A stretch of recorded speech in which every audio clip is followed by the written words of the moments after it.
Si on regarde maintenant pour le 6e chakra.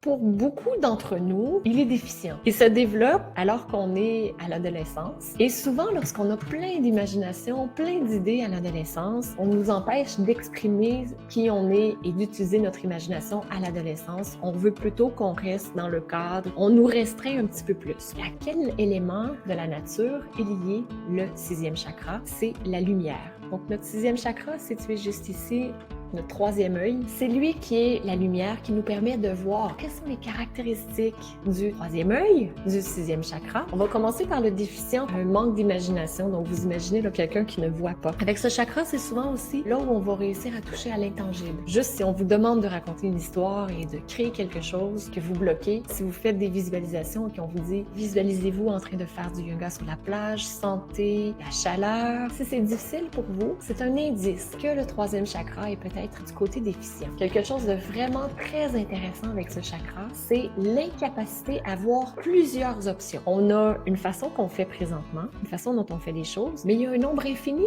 de façons dont on peut faire les choses parce que les autres personnes font des choses différemment de nous. Dans d'autres pays, on fait des choses de façon différente de nous. C'est là où on va plutôt connecter avec des choses qui ne sont pas visibles à l'œil nu. Donc ceux qui doivent le voir pour le croire, parce qu'on veut voir les choses, on veut les toucher, c'est le scepticisme est excessif et aussi le déni. Donc, dire non, ça ne peut pas exister. Est-ce que vous avez déjà vu l'amour? On a des preuves d'amour. On sait que l'amour existe sans lui avoir touché. Et maintenant, si on regarde de l'autre côté, du côté excessif, c'est là où on a des hallucinations, on a des illusions, des obsessions, des cauchemars, parce que ce qu'on voit, c'est trop. C'est là aussi où on n'a pas seulement qu'une bonne imagination, mais qu'on est dans la fantaisie excessive, des problèmes de concentration.